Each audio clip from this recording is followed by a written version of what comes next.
Kuya Bok Stories. Puso sa court, utak sa klase. Kabanata 4, ang huling laro. Mainit ang liwanag ng gymnasium ng araw na yon. Puno ng hiyawan ng buong lugar, sigawan ng mga estudyante, tilya ng mga kaklase at kantiyawan ng mga kalaban. Ngunit sa gitna ng lahat ng iyon, tila ba may sariling mundo si Ralph. Nakaupo siya sa bench, hawak ang bola. Habang pinagmamasdan niya ang kulay kahel nito, parang nakikita niya ang sarili. Matibay sa labas, pero may mga bitak sa loob na unti-unting lumalalim. Game ka na, Cap? Tanong ng isang teammate niya, sabay tapik sa balikat. Ngumiti si Ralph. Yung ngiti niyang walang kupas, laging magaan, laging parang walang problema. Oo naman bro, this is just another game. Pero sa loob-loob niya, ramdam niya ang kirot na matagal na niyang tinitiis. Hindi pwedeng ipakita. Hindi ngayon, hindi dito. Ito na ang huling laban niya at gusto niyang maalala siya bilang matatag, hindi bilang mahina. Sa kabilang panig ng gym, si Frey ay nakaupo sa bleachers, tahimik na nakamasid. Hindi siya katulad ng iba na todo sigaw. Sapat na sa kanya ang sundan ng mata ang bawat galaw ni Ralph. Kapag tumatakbo ito sa court, para bang siya rin ay hinihila. Kapag tumatawa ito, dama niya ang init ng sigla nito. Pero sa araw na ito, may kakaibang bagay siyang napansin. Bakit parang mas mabagal ang mga galaw ni Ralph? Bakit parang mas madalas siyang napapahawak sa tuhod? Uy, okay ka lang? Tanong ng isa niyang kaklase nang mapansin ang pagkakunot ng noo ni Frey. Tumango siya. Oh, okay lang. Pero hindi siya kumbinsido. May kutob siyang may mali. Nang magsimula ang laro, halos umalingaw-ngaw ang pangalan ni Ralph sa buong gym. Captain Ball! Captain Ball! Sigawan ng mga estudyante. At gaya ng dati, hindi sila binigo ni Ralph. Mabilis na nakalusot, nagbigay ng pasa at nakakuha ng puntos. Pero sa bawat galaw, ramdam ng mga malapit sa kanya na may kakaiba. Si Frey ay nakatitig lang. Sa bawat pagtalo ni Ralph, tila ba may kaba siyang sumisiksik sa dibdib niya. Bakit parang pinipilit nitong ngumiti kahit halatang hingal na hingal? Sa huling minuto ng laro, hawak ni Ralph ang bola. Tumalon siya para sa isang matinding tira. Pumasok ang bola, perfect shot. Umalog ang buong gym sa sigawan. Pero bago pa man bumagsak ang bola sa ring, unti-unting bumigay ang tuhod ni Ralph. Tak! Dumiretso siya sa sahig. Tumigil ang mundo. Ralph! Sigaw ng mga kakampi niya agad na lumapit. Napatayo si Frey mula sa bleachers. Ramdam ang panlalamig ng kanyang mga kamay. Ang sigawan ng mga tao ay napalitan ng bulungan, ng kaba, ng takot.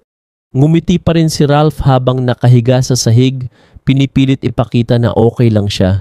Relax guys. Nadapa lang ako. Pero kahit sa malayo, ramdam ni Frey na hindi iyon simpleng pagkadapa. Sa mga mata ni Ralph may tinatago siyang hindi sinasabi. At sa araw na yon, nagsimula nang mabuo sa isip ni Frey ang mga tanong na matagal na niyang kinikimkim, ba talaga ang lihim ng taong laging nakangiti? Pagkatarantang hindi maipaliwanag, lahat ng iyon ay parang naghalo-halo sa pandinig ni Frey habang nakasakay. Siya sa jeep na sumunod sa ambulansya kung saan dinala si Ralph.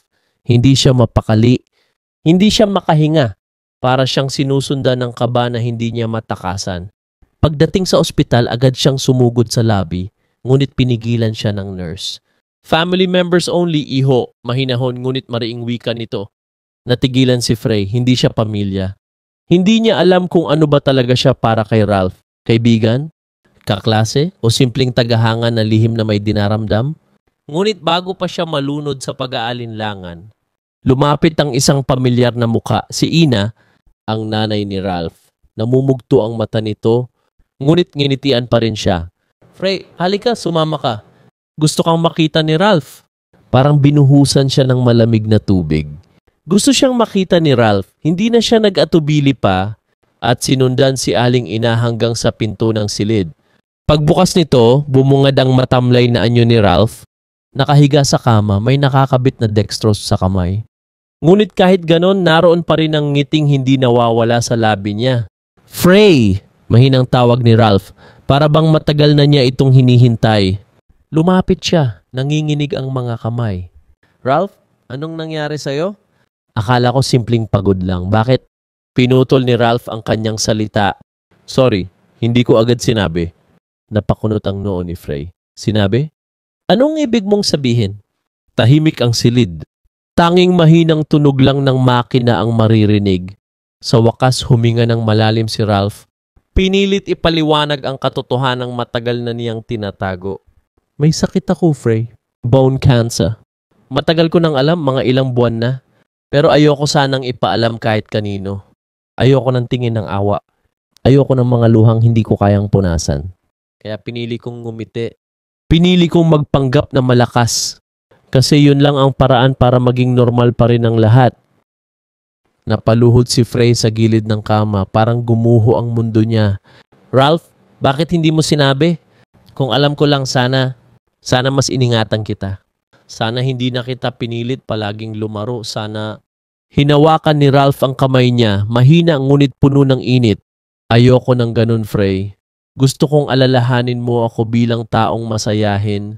Hindi bilang taong may sakit. Gusto kong maalala mo yung mga ngiti, hindi yung sakit. At sa sandaling iyon, hindi na napigilan ni Frey ang pagbagsak ng luha. Isang bagay ang malinaw. Oras na ang kalaban nila at hindi ito laban na madaling panalunan. Ngunit sa gitna ng lahat ng sakit at takot, tumibok ang puso ni Frey sa paraang hindi niya inasahan. At bago matapos ang gabing iyon, bago tuluyang makatulog si Ralph sa ilalim ng gamot, niyakap siya ni Frey at bumulong. Kung yan ang gusto mo. Sige, pero Ralph, gusto kong malaman mo, mula ngayon, hindi ka na mag-isa. Ako na ang kakampi mo hanggang huli. Sa mga salitang iyon, isang tahimik ng ngiti ang gumuhit sa labi ni Ralph. At sa wakas, kahit isang saglit lang, nakadama siya ng kapayapaan. Makalipas ang ilang linggo mula nang maospital si Ralph, ramdam na ni Frey ang paghina ng katawan nito. Kung dati ay mabilis ang lakad at kayang magpatawa ng buong klase, ngayon ay dahan-dahan na lang siyang naglalakad. Madalas ay may hawak na tungkod o naka-wheelchair. Pero kahit ganon, hindi nawawala ang kanyang sigla. Lagi niyang inuuna ang ibabago ang sarili. Isang hapon dinalaw ni Frey si Ralph sa bahay nito. Mag-isa lang silang dalawa sa kwarto. Nakaupo si Ralph sa gilid ng kama, nakatingin sa mga medalya at trophy na nakasabit sa dingding, mga alaala ng mga panahong malakas pa siya. Alam mo, Frey, mahina niyang sabi, hindi ko pinagsisihan kahit isang araw na naglaro ako ng basketball. Pero ngayon, masaya akong ikaw ang kasama ko sa mga huling araw ko. Hindi na nakatiis si Frey. Tumabi siya kay Ralph, hinawakan ang kamay nito at mariing tumingin sa mga mata niya. Ralph, matagal ko na sanang gustong sabihin to. Pero natatakot ako, baka isipin mong naaawa lang ako. Baka isipin mong ginagawa ko lang to kasi may sakit ka. Pero Ralph, mahal kita. Nanlaki ang mga mata ni Ralph at sa unang pagkakataon, tila nawala ang bigat sa dibdib niya. Frey, bulong niya. Huwag mong sabihin yan kung hindi mo totoo nararamdaman. Hindi ako magsasabi kung hindi totoo, sagot ni Frey halos pabulong. Mahal kita, Ralph. At kahit gaano kaikli ang oras na natitira, gusto kong maramdaman mong hindi ka nag-iisa. Gusto kong ako ang kasama mo hanggang sa huli. Doon na tumulo ang luha ni Ralph. Hindi niya inaasahan. Pero iyon na ang pinakamasayang araw ng buhay niya. Sa wakas, sinagot siya ni Frey. Nagyakap silang dalawa, mahigpit. Puno ng pangakong kahit anong mangyari, hindi sila maghihiwalay. At sa gitna ng lahat ng sakit, unang beses nilang naramdaman ang tunay na pag-ibig. Lumipas pa ang ilang linggo. Lalong humina si Ralph. Sa ospital na siya halos na natili at halos araw-araw ay naroon si Frey. Hindi siya iniwan kahit saglit. Pinagbabawalan man siya ng mga nurse minsan, palihim pa rin siyang pumapasok. Dala ang mga libro at kwento para maaliw si Ralph. Hanggang dumating ang araw na kinatatakutan nila. Madaling araw habang mahimbing ang lahat, nagising si Ralph at nakita si Frey na nakatulog sa gilid ng kama niya, nakahawak pa rin sa kanyang kamay. Mahina siyang ngumiti. Salamat, Frey. Bulong niya, halos wala ng lakas. Hindi ako natakot kasi nandyan ka. Dahan-dahang dumaloy ang luha mula sa kanyang mga mata. Huling pagkakataon na niyang ipinikit ang mga iyon, dala ang ngiti at kapayapaan. Naramdaman ni Frey ang bahagyang pagluwag ng hawak ni Ralph sa kamay niya. Nagising siya at doon niya napagtanto. Wala na si Ralph. Ralph. Bulong niya, nanginginig, sabay yakap sa malamig na katawan. Doon siya tuluyang humagulgol, walang pakialam sa mundo. Ngunit sa kabila ng sakit, nanatili ang mga salita ni Ralph sa kanyang puso. Gusto kong maalala mo yung mga ngiti, hindi yung sakit. At yun ang pinili ni Frey. Hindi bilang paalala ng isang trahedya, kundi bilang alaala ng isang pag-ibig na totoo, kahit maikli, kahit hindi panghabang buhay. Sa huling bahagi ng kwento, habang nakatayo si Frey sa harap ng puntod ni Ralph, nagbitaw siya ng mga salitang parang panata.